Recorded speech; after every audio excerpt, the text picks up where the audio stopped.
सवितरदुरितानि परासुव यद्भद्रं तन्न आसुव।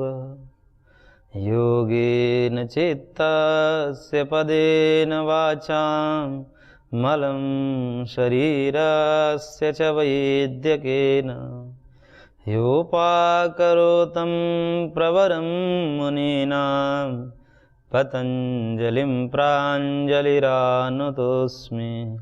पतञ्जलिं प्राञ्जलिरानुतोऽस्मि। ओम श्री परमात्मने नमः।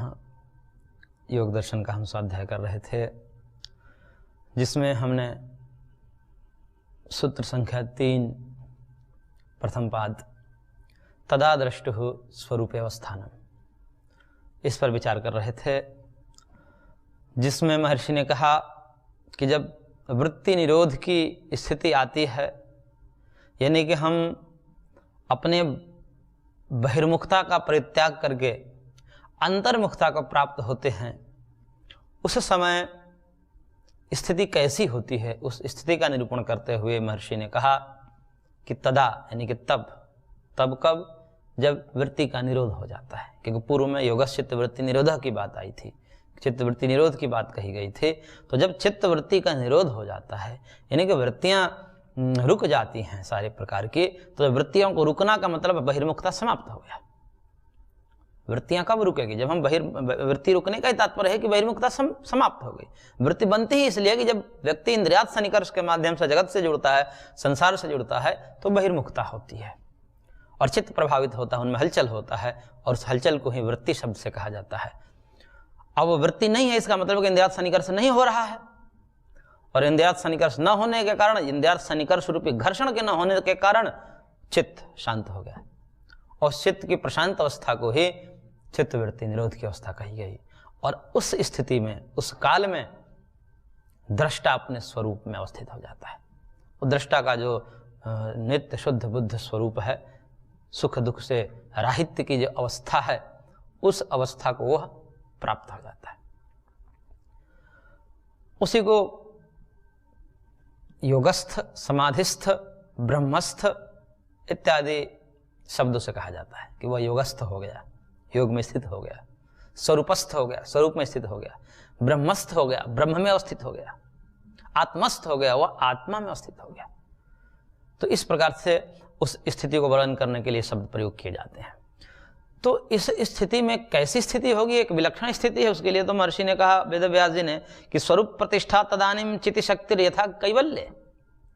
जैसे कैवल्य में, मुक्ति में, यानी कि स्थूल सूक्ष्म शरीर से विरहित जो एक शुद्ध चैतन्य की अवस्था है, जिसे कैवल्य कहा जाता है, मोक्ष कहा जाता है, उस मोक्ष में जो स्थिति बनती है, वही स्थिति शरीर में रहते हुए उस साधक की हो जाती है। यानी कि उभय शरीर से रहित एक शुद्ध चैतन्य की स्थिति मोक्ष में मानी जाती है, और शुद्ध चैतन्य में जो अशरीरी भाव होता है, अशरीरम वासंतम न प्रिया प्रिय स्पर्शतः, उपनिषद का वचन है कि जब अशरीरी होता है, अशरीरी का मतलब कि शरीर भाव से रहित हो जाता है, क्योंकि शरीर वो नहीं है, सूक्ष्म शरीर स्थूल शरीर से वो रहित स्थिति है आत्मा की, क्योंकि वो विलक तत्व है। सूक्ष्म शरीर और स्थूल शरीर ये तो सब प्रकृति के विकार हैं, प्रकृति से बने हैं, माया के सब विस्तार हैं, लेकिन माया से अतीत है वह पुरुष, वह चैतन्य। और उस चैतन्य पुरुष जब अपने स्वरूप में होता है, तब उस समय अशरीरी कहा जाता है, कोई शरीर नहीं है उसका। दोनों प्रकार के शरीर से रहित की स्थिति में फिर क्या कहते हैं उसकी स्थिति को, कि न प्रिया प्रिय स्पर्शतः, वह प्रिय और अप्रिय का स्पर्श उसे नहीं होता। यानी प्रिय मतलब सुख, अप्रिय मतलब दुख, क्योंकि सुख और दुख सब शरीर के धर्म हैं, और शरीर से रहित शुद्ध चैतन्य की अवस्था में आ जाता है, तब वह सुख दुख ही नहीं होता है। तो उस समय उसको प्रिय और अप्रिय छू भी नहीं सकते, स्पर्श भी नहीं कर सकते। तो मुक्ति में जैसी स्थिति होती है, वही स्थिति साधक शरीर में ही कर लेता है।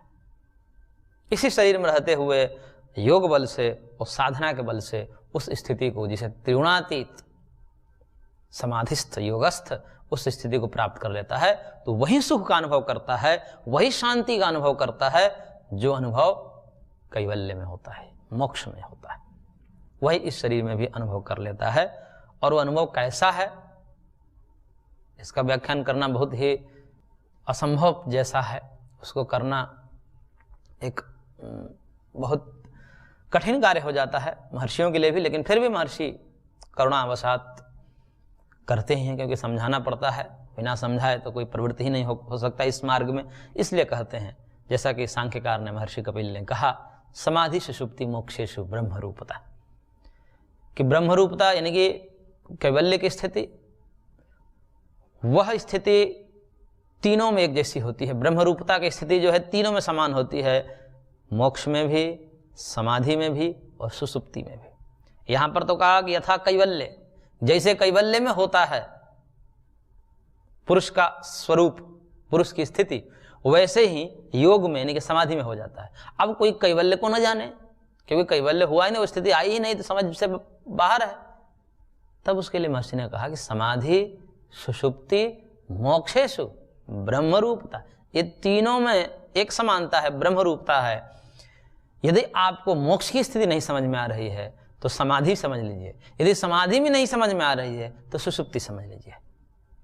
सुषुप्ति में जो स्थिति होती है, सुषुप्ति का मतलब वह गाढ़ी निद्रा जिसमें हम स्वप्न भी नहीं देखते, और उस समय स्थिति ऐसी होती है कि वो गाढ़ी निद्रा में यदि व्यक्ति चला जाए जिस क्षण के लिए, जितने काल के लिए, उतने काल में चाहे मच्छर काट रहे हों, चाहे ठंड रही हो, ठंड लग रहा हो, शरीर पर वस्त्र है, बिछौना ओढ़ना है या नहीं हो, तो भी उससे कुछ प्रभाव नहीं पड़ता। सर्दी, गर्मी, भूख, प्यास, शरीर में दर्द भी हो, यदि कोई भी कष्ट हो, उस काल में जितने क्षण के लिए वो गया है सुषुप्ति में, गाढ़ी निद्रा में, वो सब भूल जाता है और वो एक बड़ी शांति की स्थिति होती है, सुख दुख से रहित की स्थिति होती है। यदि घर में या परिवार में कोई अनिष्ट भी हो, कोई दुख भी हो, कोई मरण भी पड़ा हो, या लाखों करोड़ों का यदि कर्जा भी हो, तो भी सुषुप्ति में आनंद रहता है, क्योंकि ये सब दुख हैं, ये सब दुख के कारण हैं। और वो जब उस समय चला जाता है तो फिर जब भूल जाता है, अब फिर उसके बाद उठता है तब कहता है कि सोए ही रहता। यदि कष्ट है उसको, तब भी सोचता है कि सोया ही रहे, क्यों जगा, क्यों जगने के बाद सब ये शुरू हो गया तामझाम, कष्ट शुरू हो गए, सब दुख शुरू हो गए।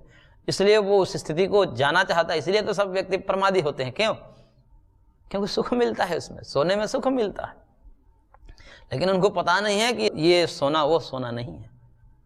ये तो बस महर्षि ने समझाया कि आपको समझ में नहीं आ रही वो स्थिति का, तो ये बस इतनी समानता है सुषुप्ति में कि सुषुप्ति जिस प्रकार से दुखों से रहित की स्थिति है कि उसमें दुख नहीं आते। कई लोग यही कहते हैं कि भाई ऐसी मुक्ति किस काम की जिसमें न सुख हो न दुख हो, ये ऐसा क्या संभव है? तो ये तो संभव, ये तो रोज संभव है, ये तो रोज हम इस स्थिति को प्राप्त करते हैं। रोज जब सोते हैं तो स्थिति में हम जाते हैं, देह भाव से अतीत होकर के आत्म भाव में जाते हैं।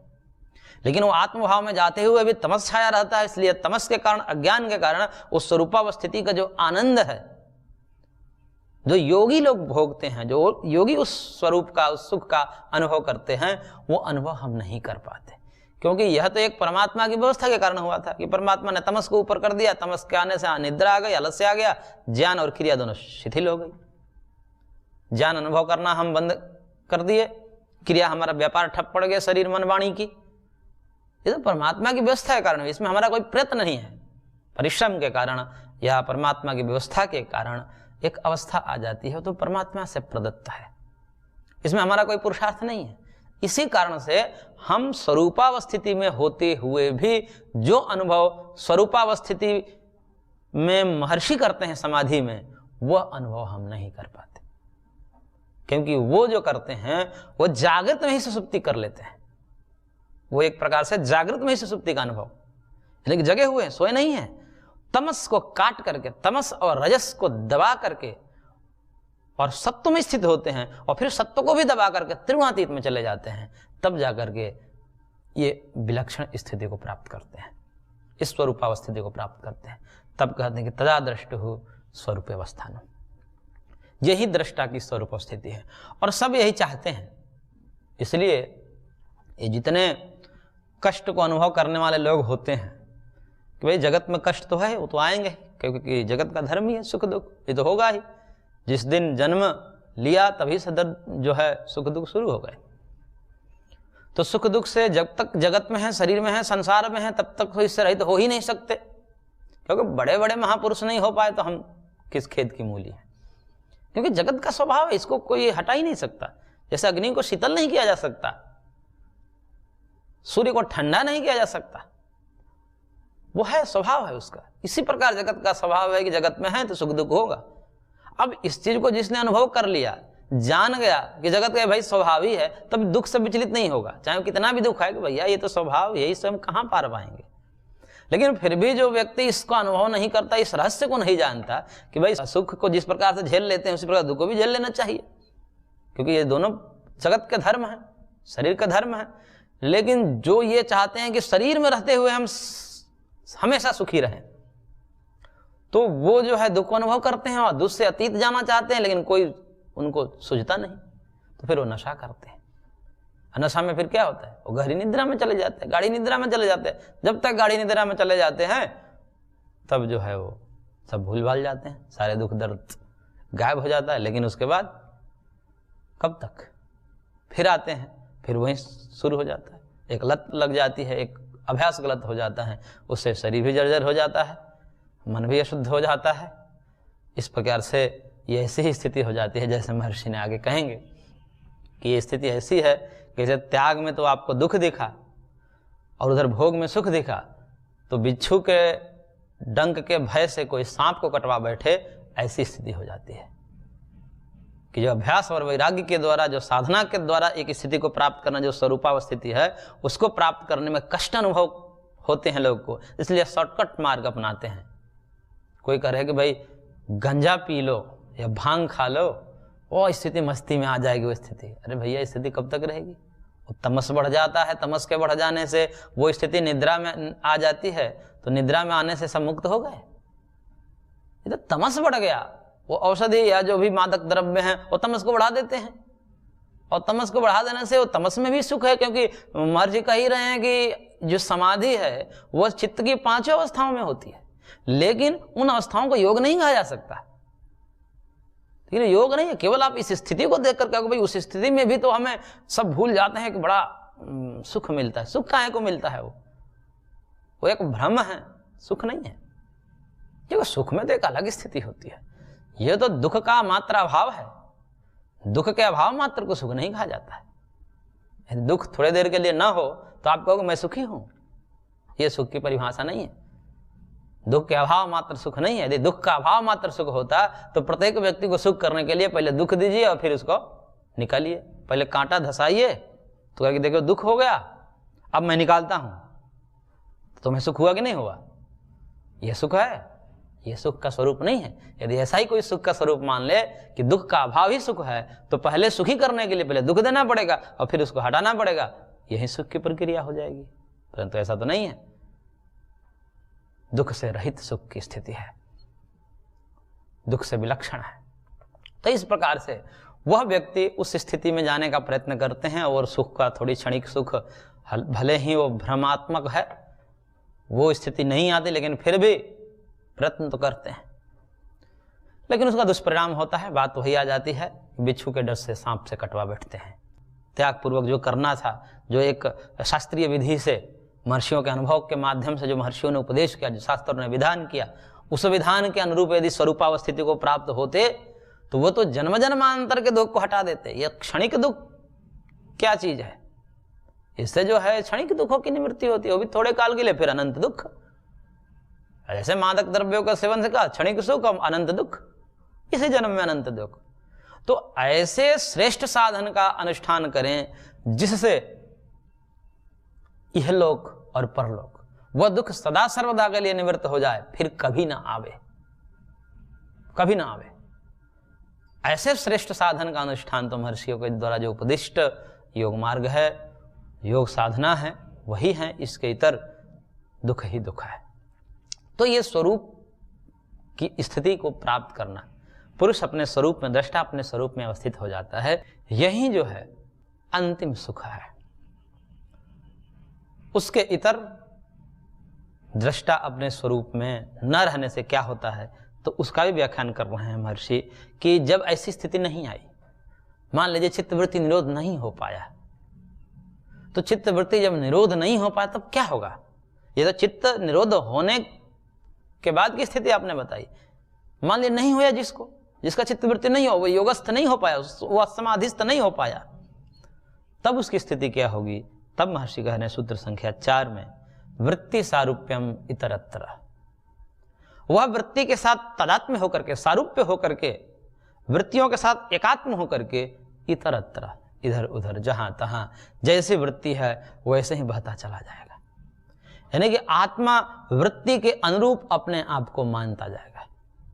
यदि वृत्ति काम की आई तो अपने आप को कामुक समझने लगेगा कि मैं कामी हूं। यदि वृत्ति क्रोध की आई तो अपने आप को क्रोधी समझने लगेगा, मैं क्रोधी हूं। यदि वृत्ति लालच की आई, लोभ की आई, तो अपने आप को लोभी समझने लगेगा। तो इस प्रकार वृत्ति जैसी बनेगी तदनुकूल होते रहता है, बहुरूपीय जैसा हो जाता है। बहुरूपीय जैसे होते हैं, एक ही व्यक्ति होता है और बहुत सारे रूप लेकर आता है। तो ये जो बहुरूपीय जैसी स्थिति हो जाती है कि एक ही पुरुष एक ही है, आत्मा एक ही है, लेकिन वृत्तियों के साथ तादात्म्य होकर के यदि वृत्ति काम की है तो कामी हो जाता है, क्रोध की है तो क्रोधी हो जाता है, लोभ की है तो लोभी हो जाता है, सुख की है तो सुखी हो जाता है, दुख की है तो दुखी हो जाता है। इस प्रकार से उसे भयंकर कष्ट होता है, पीड़ा होता है। क्योंकि एक स्थिति में रहना तो समझ में आता है, एक स्थिति में रहना समझ में आता है, लेकिन ऐसी स्थिति जिसका कोई स्थिरता ही नहीं है, जिसमें स्थिरता नहीं, अस्थिरता को दोष माना जाता है। कहीं भी अस्थिरता हो, समाज में अस्थिरता हो जाए, परिवार में अस्थिरता हो जाए, राष्ट्र में अस्थिरता हो जाए, या स्वयं के जीवन में अस्थिरता हो जाए, यह दोष माना जाता है। जीवन में स्थिरता होनी चाहिए। इसलिए तो प्रत्येक व्यक्ति नौकरी भी करता है तो एक स्थिर तनख्वाह चाहता है कि भाई एक कम से कम इतना तो होना चाहिए, तो कम ना होवे। ऐसा हो जाए कभी तो शून्य हो जाए, कभी जो है लाख हो जाए, कभी करोड़ हो जाए, फिर कभी कुछ नहीं हो। इसको अच्छा नहीं माना जाता, इसको कोई स्वीकार नहीं करता। भले इसकी कितनी भी प्रशंसा की जाए, लेकिन उसको कोई स्वीकार, सभ्य समाज इसको स्वीकार नहीं करेगा, कोई व्यक्ति इसको नहीं चाहेगा। भाई एक स्थिति बनी रहे। तो चित्तवृत्ति जब निरोध नहीं होती, उस स्थिति में वह दृष्टा अपने आप को इतरत्र, इतः ततः, इधर उधर जैसे वृत्ति है वैसे ही अपने आप को समझने लगता है। और चलो सुख की वृत्ति है तो सुख तो ठीक है, उसको अभिधेय, उसको जो है अभिष्ट है, परंतु जब दुख की वृत्ति आती है तब वो कष्ट में होता है। मोह की वृत्ति आती है तो भ्रमित हो जाता है। और ये होगा ही, ये भी बात है कि जगत में ये सब होगे, क्योंकि जगत त्रिगुणात्मक है। कोई ऐसा व्यक्ति इस जगत में बताइए जो सुख दुख और मोही ना हुआ हो कभी? ऐसा मिल ही नहीं सकता। कुत्रापि कोपि सुखीति तदपि दुख सबलमिति दुख पक्षे निक्षिपन्ते विवेचकाः। ऐसा महर्षि कपिल कहते हैं कि कुत्रापि कोपि सुखीति, कहीं कोई बिरला ही सुखी मिलेगा, वो भी जीवन मुक्त ही हो सकता है, समाधिस्थ योगस्थ व्यक्ति ही हो सकता है। और उससे भी पूछा जाए तो कहेगा कि तदपि दुख सबलमिति, वो भी उससे पूछा जाएगा भाई ये स्थिति आपने प्राप्त की, इससे पूर्व में आपने हिसाब लगाइए और बताइए कि पूरा व्यापार जो आपने जीवन का किया उसमें क्या पाया आपने, तो कहेगा कि दुख सबलमिति, हमने दुख ही पाया, हमने दुख ही पाया। इसलिए जगत के जितने सुख है उस सुख को, क्षणिक जो सुख देते हैं उस सुख को भी विवेचक जो महर्षि हैं, चिंतनशील जो प्राणी हैं, वो दुख के ही कोटि में डाल देते हैं। तो इस प्रकार से यह स्वरूपावस्थिति की बात है। और यही स्वरूपावस्थिति जब तक नहीं होगी तब तक चाहे कोई भी प्रयत्न कर लिया जाए, कोई भी पुरुषार्थ कर लिया जाए, दुखों से आत्यंतिक निवृत्ति संभव नहीं है। आत्यंतिक निवृत्ति का मतलब सदा सर्वदा के लिए दुखों से हट जाना। तीनों कालों में दुख न होवे, न भूत न वर्तमान न भविष्य। इस प्रकार की निवृत्ति हो जाए दुखों की, उसी को आत्यंतिक निवृत्ति कहा जाता है। और वह आत्यंतिक निवृत्ति स्वरूपावस्थिति के बगैर संभव नहीं है। ये डंके की चोट पर महर्षि सिद्ध करते कि कोई भी आप देख लीजिए, पूछ लीजिए, सब दुखी हैं। सुखी व्यक्ति भी दुखी हैं, सुखी से भी पूछ लीजिए। जिसको हम अपेक्षागत अपने आप को देकर के कह देते हैं कि सुखी है, उनके पास बैठिए और देखिए, पूछिए, तब पता चलता है कि नहीं दुखी है, सचमुच में दुखी है। तो कुल मिलाकर सब दुखी हैं। यदि सुखी होना है, एक रस स्थिति में आना है, प्रशांत वाहिता स्थिति में आना है, तो स्वरूपावस्थिति करनी ही पड़ेगी। और वह स्वरूपावस्थिति जो है चित्त वृत्तियों के निरोध से ही संभव है। चित्त वृत्तियाँ जब तक रहेगी तब तक तो ऐसी स्थिति चलती रहेगी। वृत्ति सारूप्यम इतरत्र, वृत्ति जैसी होगी वो दृष्टा अपने आप को वैसे ही मानेगा। कहने का तात्पर्य है कि जो नित्य शुद्ध बुद्ध मुक्त स्वभाव वाला आत्मा था, वो न सुखी था, न दुखी था, न कामी था, न क्रोधी था, न वो जन्म लेता है, न वो मरण को प्राप्त होता है, न उसकी मृत्यु होती है, उस स्वरूप वाला था। अब वह स्वरूप को त्याग करके वृत्तियों के साथ तादात्म्य होकर के वह अपने आप को सुखी, दुखी, कामी, क्रोधी, मैं जन्म ले रहा हूं, मैं मरूंगा, इन जन्म मरण आदि भाव को प्राप्त हो जाता है, जो कि उसका स्वरूप नहीं है। तो स्वरूप ना होते हुए भी उसमें स्वरूप से भिन्न अवस्थितियों का भान होने लगता है, उसको प्रतीति होने लगती है उसको। ये सब प्रतीति है, ये सब मिथ्या है, वास्तविक नहीं है। आत्मा में सुख और दुख वास्तविक नहीं होते। आत्मा में काम और क्रोध, ये जितने भी विकार हैं ये सब होते नहीं है, ये सब मन में होते हैं, सब मन तक सीमित है, आत्मा में तो जाते नहीं।